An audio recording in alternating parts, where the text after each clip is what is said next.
Merci pour cette invitation et merci de l'occasion de parler de Julian Assange. C'est pas si fréquent que cela, malgré tout. Pour coller au thème de cette table ronde, je dirais que le type de journalisme pratiqué par Julian Assange et Wikileaks est à la fois dangereux et en danger. Julian Assange est donc le fondateur de Wikileaks fondé en 2006. Et peut-être que, bon, dans les 3-4 premières années, il fallait être très attentif pour être au courant de l'existence de Wikileaks et de ses activités, mais tout le monde se souvient des grandes révélations de 2010, les révélations sur les guerres d'Irak, d'Afghanistan, sur les câbles diplomatiques états-uniens, également sur les conditions de détention à Guantanamo.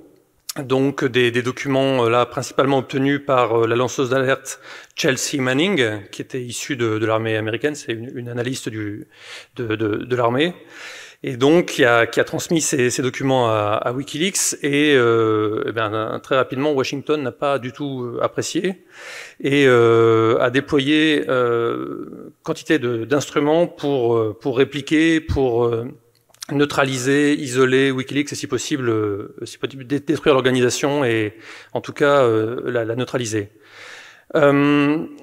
12 ans après, puisque donc voilà, c'est les grandes révélations de 2010, nous sommes 12 ans après, et c'est 12 ans de persécution également. 12 ans de persécution de Wikileaks, mais principalement de Julian Assange. Alors sous quelle forme? Persécution menée avant tout par Washington, hein, il faut quand même le dire, et puis par certains États vassaux de Washington. Persécution sous quelle forme?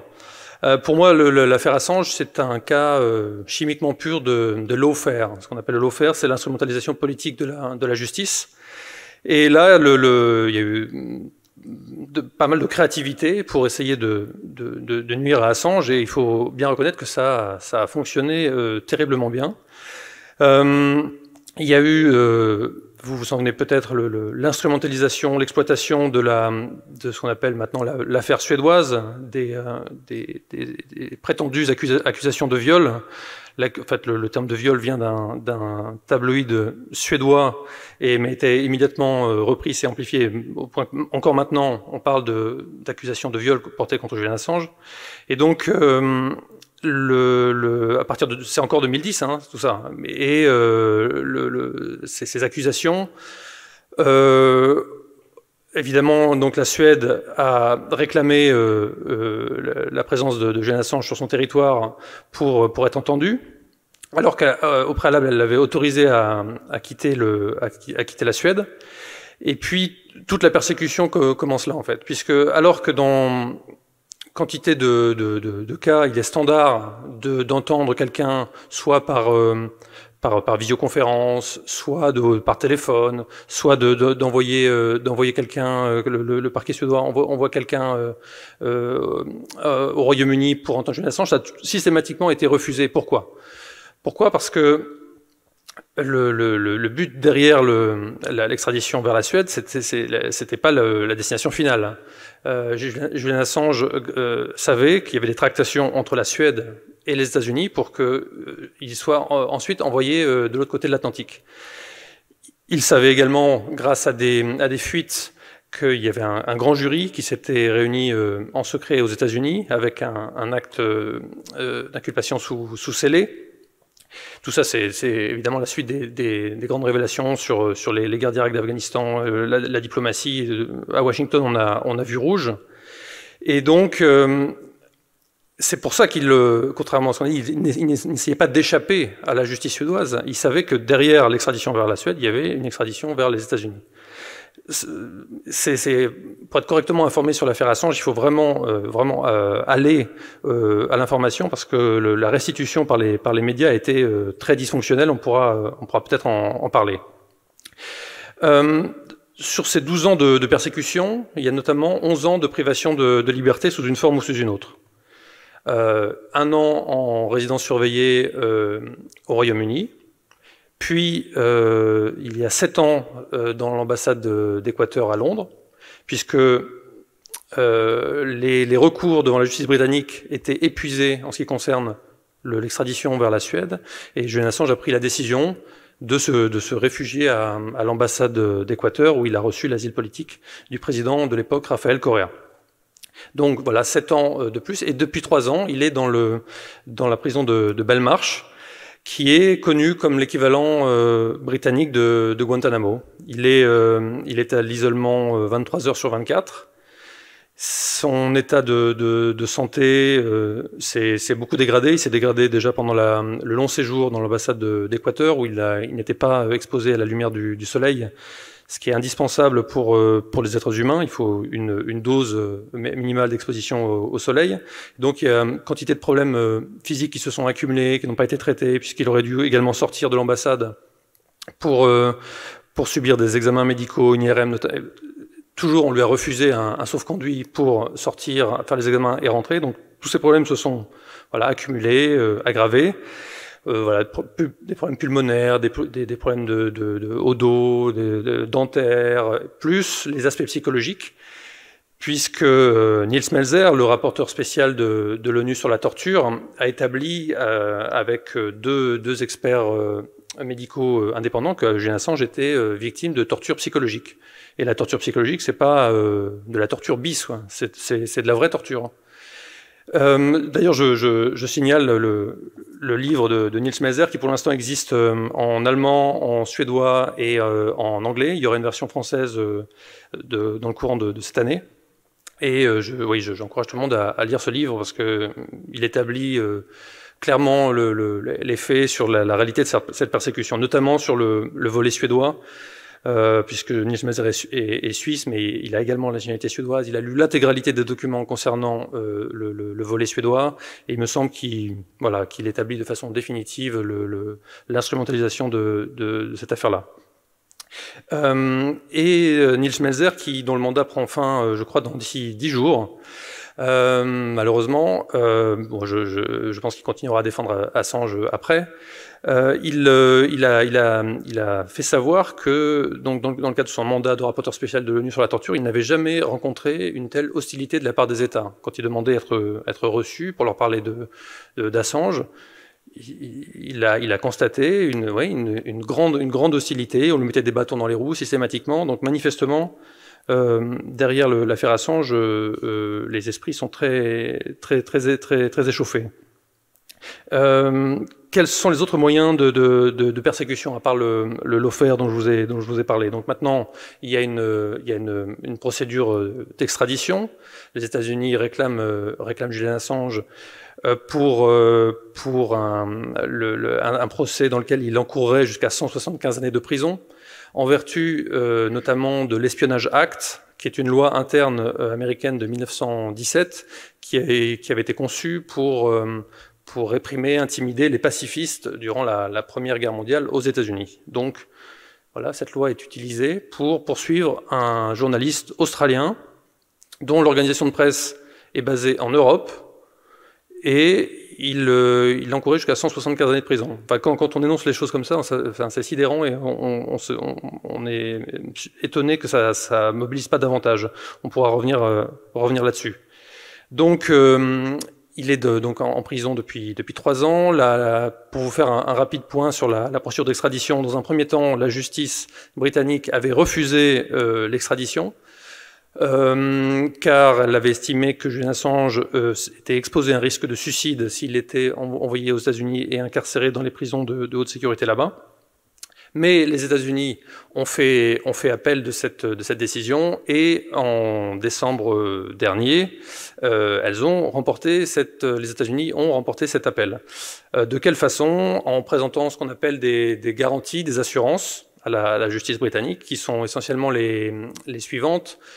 Si Julian Assange était extradé et condamné aux États-Unis, il aurait la possibilité de purger sa peine en Australie, sa terre natale, que s'il était emprisonné, il recevrait des traitements psychologiques, cliniques appropriés, qu'il ne serait pas soumis à ce qu'on appelle les mesures administratives spéciales, qui sont habituellement réservées aux membres d'Al-Qaïda emprisonnés aux États-Unis, Et puis la quatrième, c'est oui, s'il était emprisonné aux États-Unis, ça ne serait pas dans la prison de haute sécurité, de très haute sécurité qui se trouve à Florence dans le Colorado, et que ça serait dans une... Bon, il y a d'autres prisons de haute sécurité, je vois pas bien comment ça avantage Julian Assange, cette garantie. Bref, ils ont présenté ça, Washington a présenté ça à la justice britannique, qui a choisi donc d'inverser la décision de première instance, sachant que les États-Unis ont fait savoir qu'ils avaient la possibilité de revenir sur ces garanties, en fait, s'ils estimaient que Julian Assange commettait un acte ou faisait une déclaration qui justifierait la suspension des garanties. Donc des garanties dans ces conditions-là, on ne sait pas trop ce que ça vaut, sachant qu'il y a des précédents sur des garanties qui ont été violées par les États-Unis. Bref, évidemment, les avocats d'Assange veulent faire appel de cette possibilité d'extradition. Alors je découvre, moi chemin faisant, les subtilités du système britannique. Donc dans un premier temps, en janvier, les avocats ont obtenu de la Haute Cour la possibilité de présenter un appel auprès de la Cour suprême, donc la juridiction supérieure. Donc voilà, où c'était une ouverture, sauf que là, on vient d'apprendre lundi que la Cour suprême elle-même estimait que cet appel n'était pas recevable du point de vue légal. Donc maintenant, la décision ou non d'extrader Julian Assange revient dans les mains du Home Secretary, donc le ministère de l'Intérieur britannique. Et donc la ministre, qui s'appelle Priti Patel, a la possibilité ou non de décider d'extrader Assange, sachant que là, les avocats ont encore la possibilité de présenter des arguments et de défendre le cas de Julian Assange. Les recours ne sont pas épuisés, puisque ça va revenir également en première instance, et qu'ils pourront faire valoir d'autres arguments qu'ils n'avaient pas pu faire valoir au préalable. Mais on voit bien quand même que l'horizon se réduit pour Julian Assange, et que l'extradition est de plus en plus probable. Il y a également une possibilité d'appel auprès de la Cour européenne des droits de l'homme. Voilà. Donc on attend les choses évoluent maintenant pratiquement tous les mois, donc on en saura sans doute plus dans les semaines à venir. Pour vous lister brièvement, parce que je sens que je vais être trop long si je m'étends, les autres moyens de cette persécution, il y a eu notamment le blocus financier. Là, c'est en 2010.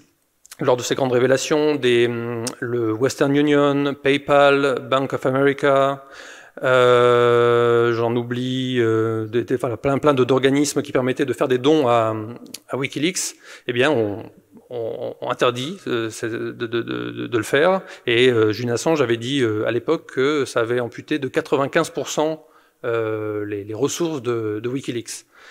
Donc voilà, blocus financier, y compris de ces cartes de crédit personnel. Julian Assange, par exemple, quand il est allé en Suède, eh bien, il a découvert que ces cartes de crédit ne fonctionnaient pas. Donc c'est voilà, le blocus financier à la fois pour l'organisation et pour l'individu.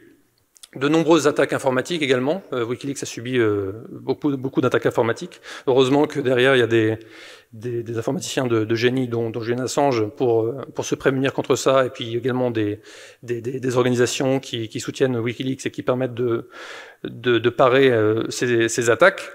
Il y a eu également de nombreuses déclarations publiques assimilant Julian Assange à un terroriste. Joseph Biden, quand il était vice-président de Barack Obama, a notamment dit que Julian Assange était selon lui un terroriste high-tech. Donc quand des dirigeants, des responsables politiques américains parlent de terroristes, c'est pas bon signe pour la personne concernée, parce qu'un terroriste, qu'est-ce qu'on en fait? On l'élimine par tous les moyens possibles. Il y a un montage vidéo fait par Wikileaks de déclarations comme ça officielles, à la fois de responsables, mais de figures médiatiques, de commentateurs, et certaines de ces personnalités appellent purement et simplement au meurtre en fait de Julian Assange. Je vous invite à regarder cette vidéo assez accablante. Donc je vous ai parlé de l'Espionnage Act, donc c'est une expression de l'extraterritorialité du droit américain, ce qui ne semble pas émouvoir grand monde. Il y avait dès 2010 et même avant, ce qu'on appelle des task force, à la fois dans les services de renseignement états-uniens, mais aussi au Pentagone, pour essayer de neutraliser Wikileaks par tous les moyens. Et on n'a peut-être pas fini d'apprendre tous les stratagèmes qui ont été employés à l'époque et depuis. Au Pentagone, il y avait 120 personnes qui travaillaient à essayer de neutraliser Wikileaks quand même. Voilà, c'est pas rien. Je vous ai parlé de la torture psychologique. Nils Melzer l'a établi pour l'ONU, mais l'ONU a également établi son groupe de travail sur la détention arbitraire que Julian Assange, quand il était dans l'ambassade, était victime d'une détention arbitraire, d'une privation arbitraire de liberté. Il y a eu un collectif de médecins qui s'appelle Doctors for Assange qui a également publié des tribunes, notamment dans le journal médical britannique, le Lancet, qu'Assange était victime à la fois de torture psychologique mais également de négligence médicale, puisqu'on l'empêchait en fait de recevoir des traitements appropriés. Ça va encore plus loin, hein, la persécution, puisqu'on sait, maintenant c'est établi que la CIA a envisagé d'assassiner Julian Assange quand il était dans l'ambassade d'Équateur, le kidnapper ou l'assassiner. Voilà, c'est des projets qui ont circulé. À l'époque, c'était Mike Pompeo, le directeur de la CIA, c'était sous le mandat de Donald Trump. Et d'après les témoignages, Mike Pompeo a vu rouge quand Wikileaks a publié le dossier Vault 7 qui montrait les méthodes en fait d'espionnage électronique de la CIA. Et donc il s'est dit que ça pouvait valoir le coup de supprimer Julian Assange. Bon, ils ne sont pas passés à l'acte, mais c'est également le recours à des faux témoignages, puisque un des témoins clés de la partie états-unienne, qui est un Islandais qui s'appelle Sigurdur Thordarson, a avoué l'année dernière, un journal islandais, qu'il avait en fait menti et qu'il avait fourni des éléments à charge contre Assange en échange d'une immunité, parce que c'est un repris de justice multirécidiviste, un escroc. Il a escroqué de nombreuses entreprises en Islande. C'est également il a abusé sexuellement de mineurs. Il est également un sociopathe diagnostiqué, c'est-à-dire que voilà, on a établi c'était un sociopathe. Et voilà, donc les Américains se reposent sur les faux témoignages de personnes comme ça pour nuire à Assange. Et je ne sais pas combien de personnes dans la salle étaient au courant de cette affaire, Sigurdur Thordarson, donc et ses faux témoignages, mais je doute que ce soit la majorité, car les médias ont très peu relaté cet épisode. C'était en juin de 2021. Mais ça ne s'arrête pas là, la persécution, puisqu'à mon avis, Julian Assange n'en serait pas là si les médias l'avaient davantage soutenu. La calomnie, le dénigrement qu'il a subi dans de nombreux médias n'a pas aidé à mobiliser autour de lui, à le soutenir, puisque ça a clairsemé les rangs. On a dit que c'était quelqu'un d'irresponsable, que Wikileaks avait publié des documents sans les expurger, sans les filtrer, et donc ça avait mis la vie de personnes en danger, ce qui est faux. La partie états-unienne a essayé de faire valoir cet argument lors de la procédure d'extradition, et ils n'ont pas réussi à fournir un seul exemple en fait d'une personne dont la vie aurait été mise en danger par les publications de Wikileaks. Mais bref, ça continue à circuler dans les médias. Encore très récemment, Frédéric Martel, sur France Culture, a utilisé cet argument pour dire à quel point il était inopportun d'envisager d'accorder l'asile politique à Assange en France, puisque des députés français avaient déposé une proposition de résolution en ce sens. Et donc, il avait dit Assange est irresponsable, il a mis des personnes en danger. Bon, voilà, cette calomnie, cette fausse information continue de circuler. Je dis un mot donc sur cette proposition de résolution. Il y a eu un vote, donc ça émanait maintenant, il y avait 60 députés issus de tous les groupes parlementaires à l'Assemblée qui avaient déposé cette résolution. C'était principalement mené par Cédric Villani et François Ruffin. Il y a eu un vote à 23h30, c'était le 4 février, il me semble. Il y avait 50 députés dans l'hémicycle à ce moment-là, et le vote a été négatif, 31 contre, 17 pour et 2 abstentions.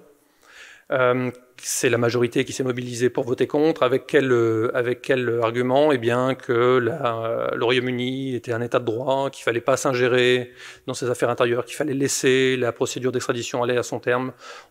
voilà, il fallait pas non plus s'ingérer dans les affaires américaines qui avaient donc voilà, le droit de réclamer cette extradition. Il fallait attendre l'issue de tout ça. Bon, bref, quand il s'agissait de commenter à l'infini l'inopportunité du Brexit et tout ça, je pense qu'on se gênait pas pour s'ingérer dans les affaires britanniques. Bref.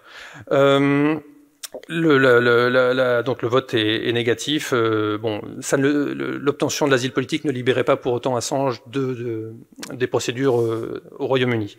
Il faut que j'en termine. Je m'en doutais. Je vais dire un mot sur qu'est-ce que signifie en fait l'affaire Assange.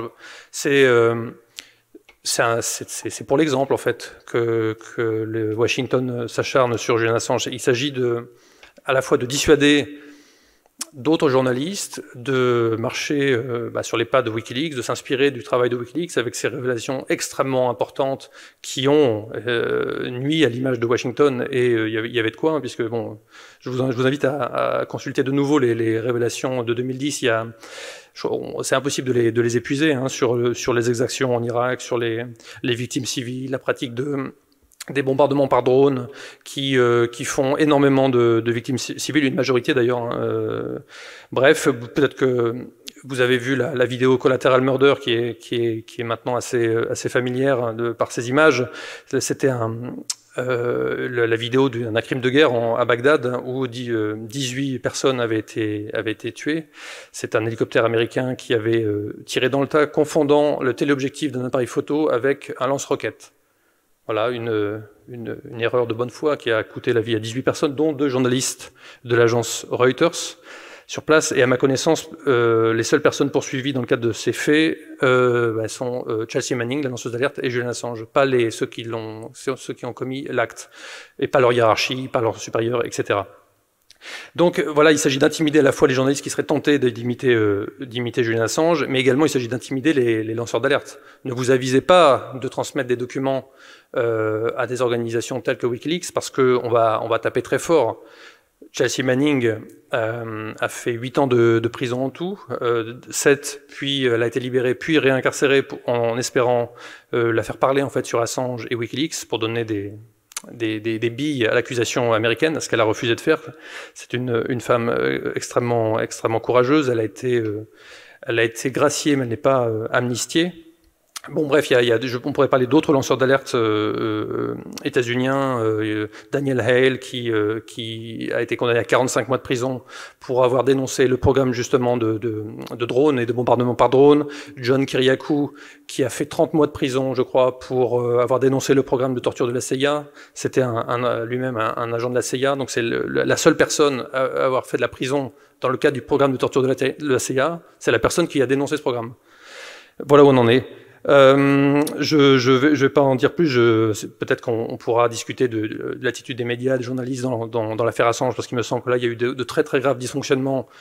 Parce que qui connaît en fait le martyr de Julian Assange?